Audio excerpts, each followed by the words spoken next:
প্রিয় দর্শক, আমরা অনেকেই আসি কবরের জিয়ারত করতে জানি না। আমাদের অনেকের বাবা মা মারা যায়, আত্মীয় স্বজন মারা যায়, কিন্তু আমরা কবরের জিয়ারত কিভাবে করব সেটা আমরা জানি না। আজকে আমি এই ভিডিওর মাধ্যমে আপনাদেরকে দেখিয়ে দিব প্র্যাকটিক্যালি কিভাবে আমরা কবরের জিয়ারত করব। আমরা অনেক সময় মসজিদের ইমাম সাহেবকে নিয়ে টানাটানি করি, হুজুর আমার বাবা মা মারা গেছে, আপনি একটু আসেন কবরের জিয়ারত করে দিয়ে যান, একটু দোয়া করে দিয়ে যান। প্রিয় দর্শক, আজকে আমরা এই ভিডিওর মাধ্যমে শিখে নিব কিভাবে আমরা কবরের জিয়ারত করব। দর্শক, আমি কিন্তু এখন কবরের পাশে দাঁড়িয়ে আপনাদের সাথে কথা বলতেছি। আমরা যখন কবরস্থানে আসব, সর্বপ্রথম আমরা পায়ের জুতাগুলো খুলে নিব। জুতা খুলে তারপরে কবরস্থানে প্রবেশ করব।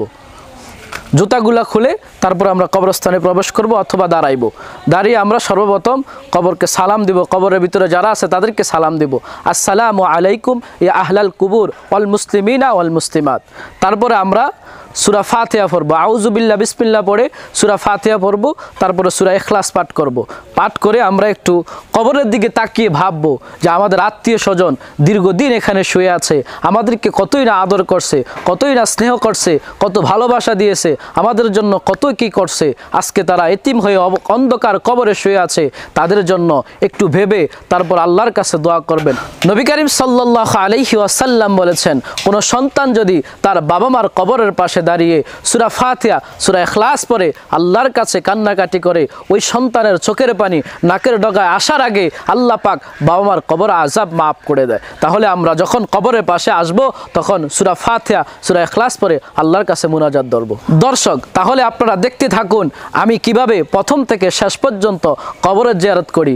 আমরা সর্বপ্রথম আউযু বিল্লাহ পড়ব, আউযু বিল্লাহি মিনাশ শাইতানির রাজিম, তারপরে বিসমিল্লাহির রহমানির রহিম, তারপর আমরা সূরা ফাতিহা পড়ব, আলহামদুলিল্লাহি রাব্বিল আলামিন আর রহমানির রহিম মালিকি ইয়াউমিদ্দিন ইয়াকা না'বুদু ওয়া ইয়াকা নাস্তাঈন ইহদিনাস সিরাতাল মুস্তাকিম সিরাতাল লাযিনা আন'আমতা আলাইহিম গায়রিল মাগদুবি আলাইহিম ওয়ালাদ-দাল্লিন আমিন। তারপরে আমরা বিসমিল্লাহ পাঠ করব, বিসমিল্লাহির রহমানির রহিম।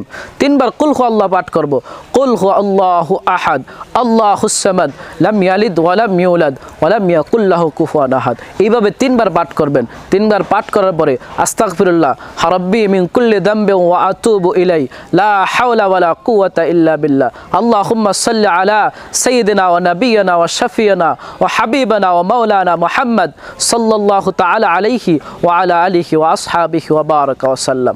রাসূলের উপরে দুরূদ পাঠ করে তারপরে মুনাজাত দেবেন, আল্লাহুম্মা আমিন। আলহামদুলিল্লাহি রাব্বিল আলামিন ওয়াস সালাতু ওয়াস সালামু আলা আশরাফিল আমবিয়া ওয়াল মুরসালিন। রব্বানা আতিনা ফিদ দুনিয়া হাসানাহ ওয়া ফিল আখিরাতি হাসানাতাও ওয়া কিনা আযাবান নার। রব্বি রহমহুমা কামা রব্বায়ানি সগীরা ওয়া কুর রব্বি রহমহুমা কামা রব্বায়ানি সগীরা। এইভাবে যাদের মনের আবেগ আল্লাহর কাছে প্রকাশ করবেন, তাদের জন্য দোয়া করবেন, আল্লাহ পাক যাতে তাদেরকে জান্নাত নসিব দান করেন, তাদেরকে আল্লাহ পাক যাতে জান্নাতের উচ্চ মাকাম দান করেন, জীবনের সকল গুনাহ ক্ষমা করে সর্বশেষে আমিন বলে তারপরে মুনাজাত শেষ করে চলে যাবেন।